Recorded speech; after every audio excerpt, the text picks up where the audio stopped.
January 23, 1991. Low morning sun over southern Kuwait. Altitude, barely 300 feet. The desert is already burning. Black columns of smoke rise from oil facilities hit hours earlier, smearing the sky into shades of rust and ash. The ground below is scarred with tank tracks, dug-in artillery pits, and the scattered hulks of Iraqi vehicles abandoned in the night. Then a new sound cuts through the chaos, not the shriek of a missile or the crack of flak, but a deep, grinding roar, like metal tearing itself apart. Two shapes burst through the smoke. A-10 Thunderbolt II. Call sign, Hog Flight. From the cockpit of the lead aircraft, U.S. Air Force Captain Paul Bonsai Johnson can see everything. Iraqi T-55 tanks clustered along a defensive berm. ZSU-23-4 Shilka anti-aircraft guns already tracking him. Tracer fire claws upward, red and green lines stitching the air. This is not how modern jet combat is supposed to look. High above, F-15s and F-16s fight clean, fast and distant, beyond visual range. Precision bombs, smart weapons. But down here, at treetop level, this war still smells like oil, dust, and cordite. And the A-10 was built for exactly this kind of hell. Johnson pushes the nose down. The GAU-8 Avenger spins up. There is a half-second whine, then the world shakes. Bert! The 30mm cannon fires depleted uranium rounds at nearly 4,000 rounds per minute. Each shell is the size of a soda bottle. The recoil is so violent it physically slows the aircraft. Tanks below erupt as if punched open by an invisible fist. Turrets shear off. Ammunition cooks off in white-hot flashes. From a Soviet-made command post miles away, Iraqi officers, many trained by Soviet advisors, stare at their field radios in disbelief. These American pilots aren't avoiding fire, they are flying into it. As Hog Flight pulls up, Johnson's wingman, Lieutenant Mark Wallace, shouts a warning over the radio. "AAA at 2 o'clock, heavy." Wallace banks hard, flares dumping from his wings as a missile streaks past his canopy, close enough to blur his vision. He feels the aircraft shudder, a hit. Hydraulic pressure drops, warning lights bloom across the cockpit like a Christmas tree. Any other jet would be dead, but the A-10 keeps flying. Titanium armor, the famous bathtub, wraps around the cockpit. Redundant flight controls kick in. One engine burns unevenly, but still delivers thrust. Wallace grits his teeth, lines up again, and dives straight back toward the guns that almost killed him. This is the moment that will ripple far beyond the desert. Because watching from afar, through intelligence reports, intercepted communications, and later captured Iraqi officers, Soviet generals begin to realize something unsettling. The Americans have fielded pilots who treat ground fire not as a deterrent, but as a challenge. The Iraqi army was built on Soviet doctrine, massed armor, layered air defenses, the belief that low-flying aircraft would be shredded by concentrated fire. On paper, the A-10 should have been a slow, vulnerable relic, an ugly subsonic dinosaur in a supersonic age. Instead, it is tearing their formations apart. Back in the cockpit, Johnson circles for another pass. He can see Iraqi crews abandoning vehicles, running, some firing rifles uselessly into the sky. He rolls inverted, pulls down, and lines up a column of BMP infantry vehicles. Bert! The column vanishes in dust and flame. Every pass requires insane precision. Too high, and the cannon loses accuracy. Too low, and there's no room to pull out. Every second spent over the target increases the odds of being hit by a missile, a shell, or a lucky burst of machine gun fire. And yet, they keep coming back, again and again and again. By the end of the day, A-10 units will claim hundreds of destroyed vehicles. Many pilots will land with holes in their wings, tails, and engines. Some aircraft hit more than 20 times. One will return missing half a stabilizer, another with a shredded fuel system held together by emergency foam and prayer. Captured Iraqi officers will later describe the same reaction, over and over. They were not afraid. What none of them know yet, what even the A-10 pilots themselves cannot see from their cockpits, is that halfway around the world, in Moscow, senior Soviet military analysts are reading these reports with growing alarm. Because the war in the desert is exposing a brutal truth. American air power isn't just technologically superior, it is psychologically relentless. And the men flying the A-10 are about to shatter everything Soviet doctrine believed about close air support, pilot survivability, and the limits of human courage under fire. By nightfall, the reports begin stacking up. At forward Iraqi headquarters, officers trained in Frunze Academy classrooms spread maps across folding tables. Symbols are crossed out, entire armored battalions erased in hours. What troubles them most isn't just the losses, it's how those losses happened. The attacks didn't come from high altitude. They didn't come once and vanish. They came low, slow, and again and again. This was not how Soviet doctrine said air power worked. Since the 1950s, Soviet military theory had taught that low-altitude close air support was a near-suicidal mission in a modern battlefield. Dense belts of radar-guided SAMs, optically aimed anti-aircraft guns, and massed infantry fire were supposed to create a lethal fire sack. Any aircraft entering it would be destroyed within seconds. That belief shaped everything: aircraft design, pilot training, and battlefield planning. But the A-10 is doing the unthinkable. Captured Iraqi radar logs show Thunderbolts flying below radar coverage, popping up only briefly to attack. Ground crews report pilots deliberately slowing down to improve accuracy, making themselves easier targets. Survivors describe aircraft so close they could see the pilot's helmet through the canopy. One Iraqi tank commander, interrogated weeks later, will say it plainly. They flew like they wanted to die. The truth is far worse for Soviet planners. The A-10 was never designed to avoid fire. It was designed to absorb it. The aircraft's wings are straight and thick, optimized for low-speed control. Control lines are duplicated and physically separated so a single hit won't sever them. Fuel tanks are self-sealing. The engines are mounted high and far apart to reduce infrared signature and damage from ground fire.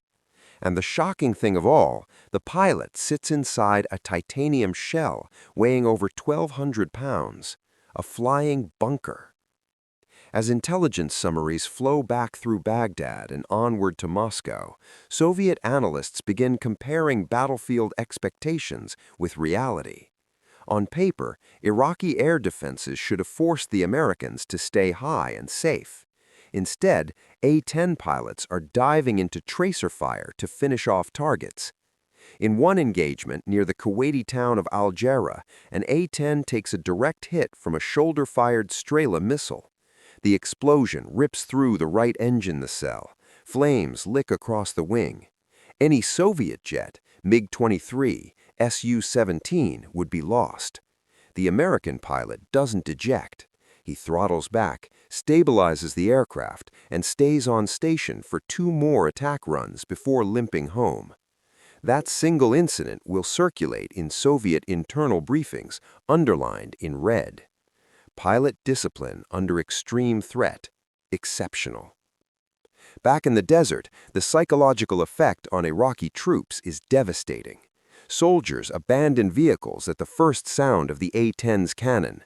Some units fire wildly into the air, revealing their positions and sealing their fate. Others simply run. The distinctive sound of the GAU-8 becomes a weapon in itself. Veterans will later recall the moment they heard it, not the impact, but the spin-up whine, and knew they were already dead. From the Soviet perspective, this is alarming on multiple levels.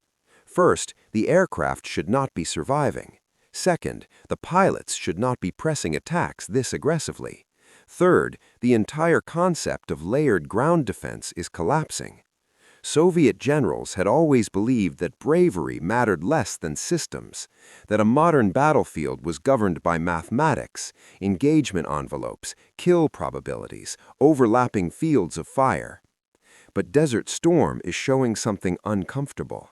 The Americans are combining survivable machines with pilots trained to push them beyond theoretical limits.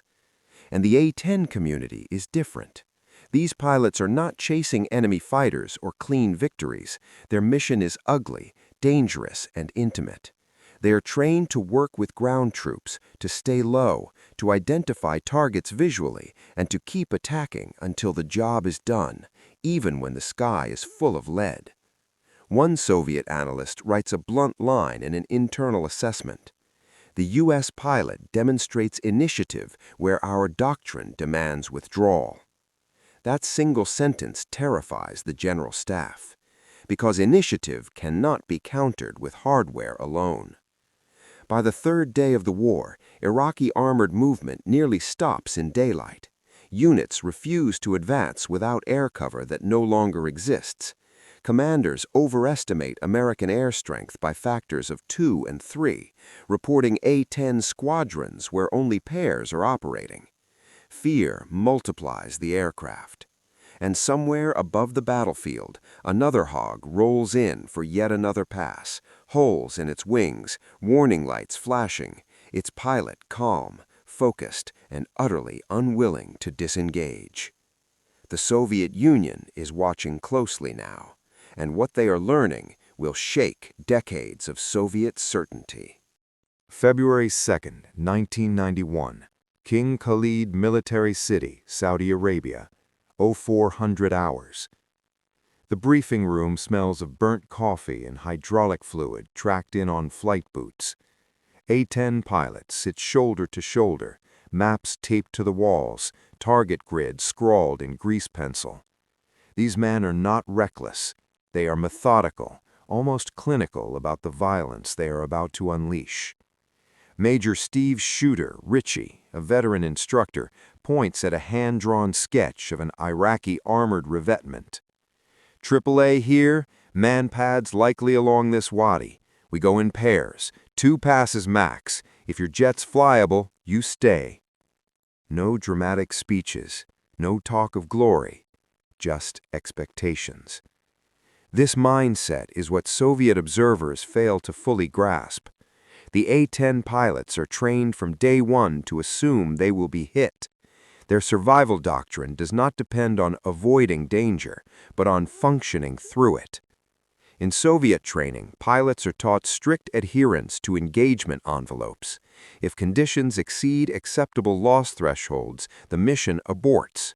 Preservation of aircraft is paramount. In the A-10 community, the equation is different. The aircraft exists to protect ground troops. The pilot exists to finish the mission. That belief is reinforced relentlessly. Instructors deliberately simulate catastrophic damage during training. Hydraulics fail, engines burn. Pilots practice landing without flaps, without brakes, without electrical systems. So when the real thing happens, when warning tones scream and the aircraft shudders, the reaction is not panic, it is muscle memory. That morning, Captain Kim Killerchick, one of the few female A-10 pilots in theater, rolls in on a Republican Guard column. Her aircraft takes heavy fire. The right engine flames out. The flight control system degrades. Fuel pressure drops. Her wingman calls for her to eject. She doesn't. "I've still got a jet," she replies, voice flat, almost bored.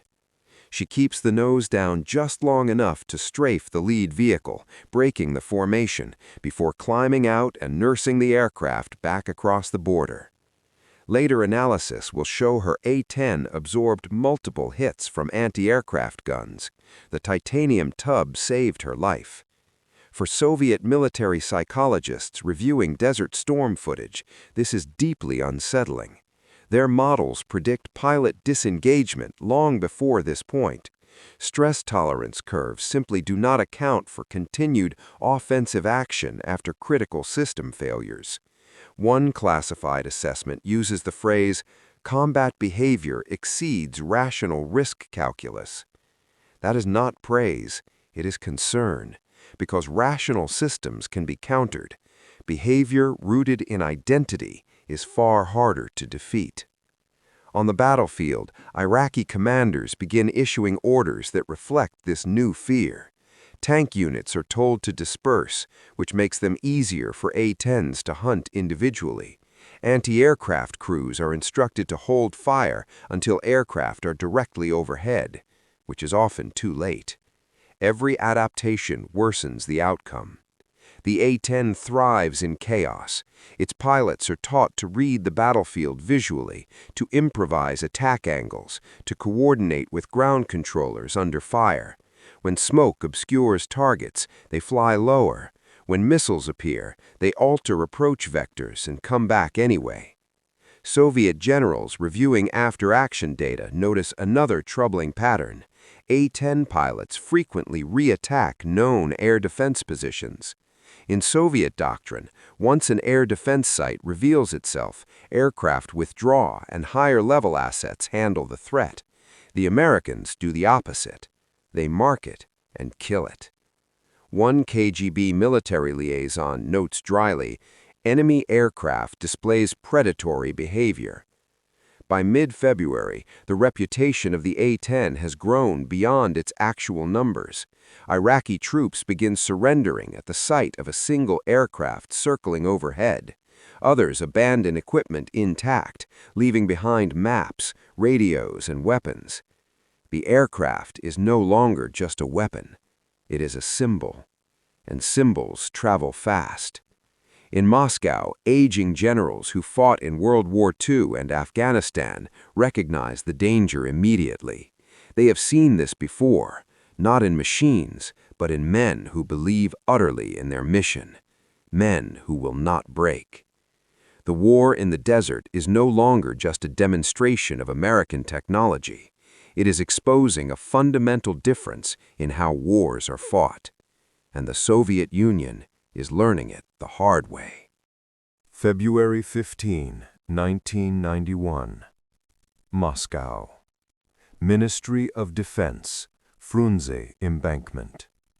Snow presses against the windows of a gray conference room as senior Soviet generals gather around a long table. The Soviet Union is weeks from collapse, but its military mind is still intact, still watching, still calculating. Folders stamped "Совершенно секретно" lie open. Satellite imagery, intercepted Iraqi communications, after-action reports translated from Arabic, grainy gun camera footage of A-10 attack runs replayed in silence. One general breaks it. These aircraft should not be surviving. No one argues. The A-10 violates too many assumptions. It is slow, large, visible, yet loss rates are far lower than predicted. Worse, its pilots appear undeterred by damage that would force Soviet aviators to eject without hesitation. A colonel from the Air Defense Forces points at a still frame, an A-10 trailing smoke, cannon firing. He should have disengaged here. Another general replies coldly. He did not. This is the moment the conversation changes. For decades, Soviet doctrine emphasized deterrence through saturation. Enough firepower, applied mathematically, would break any attack. Desert Storm proves a flaw in that logic. Deterrence assumes the attacker values survival above mission completion. The A-10 pilots do not. Soviet psychologists reviewing pilot communications note the tone, calm, task-focused, almost conversational, even while under fire. No elevated stress markers, no vocal hesitation. One analyst writes, "Enemy pilot treats lethal threat as background noise." That observation is chilling because it suggests something no radar system can detect, a mindset. The generals now confront a deeper problem. The A-10 is not a frontline air superiority fighter. It is a specialized platform designed for close air support, a role the Soviets themselves considered secondary, even expendable. Yet here it is, dominating the battlefield, and it does so by embracing vulnerability. The titanium bathtub, redundant systems, straight wings, all choices that defy the Soviet pursuit of speed and altitude. The Americans built an aircraft expecting it to be hit, and trained pilots who accepted that reality without flinching. A veteran general who served in Afghanistan speaks quietly. "We lost men there because we asked them to avoid risk instead of master it." Silence follows. Outside, the Soviet state is fracturing. Inside this room, something else is breaking: certainty. The implications are enormous. If American pilots will press attacks under conditions Soviet doctrine defines as unacceptable, then engagement models are wrong, loss projections are wrong, defensive planning is wrong. Most disturbing of all, morale calculations are wrong. Because fear is supposed to stop attacks. But in the desert, fear is not stopping these men. Iraqi units, once trained by Soviet advisors, collapse not just from firepower, but from psychological shock. The A-10's presence disrupts command cohesion. Units lose the will to maneuver. Soldiers abandon hardened positions without a fight. One report uses an uncharacteristically emotional phrase: "Enemy aircraft hunts morale as much as armor." By the time the ground war begins, many Iraqi formations are already defeated in their minds. The A-10 pilots have done their work.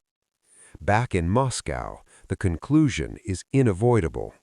The Americans have fused machine and man into a single combat organism, one that absorbs punishment and keeps advancing. This is not something the Soviet military can counter quickly. It would require new aircraft, new training philosophies, and, hardest of all, a cultural shift toward individual initiative under fire. A general closes his folder. "We prepared to fight machines," he says. "They sent men." The war will end in days, but the lesson will linger for decades. And for Soviet generals watching the desert burn from half a world away, the bravery of the A-10 pilots is no longer unbelievable. It is terrifying. February 24, 1991. The Kuwaiti border. Dawn. The ground war begins. Coalition armor surges forward, cutting through Iraqi defenses that have already been hollowed out from above. Wrecked tanks lie half-buried in sand. Abandoned artillery points uselessly toward an empty sky. White flags appear almost immediately. And overhead, the A-10s return. They fly low, just as before, scanning roads, berms, and trenches. Forward air controllers ride with advancing troops, radios pressed to their helmets, calling targets in real time. When resistance appears, the response is immediate. Brrr.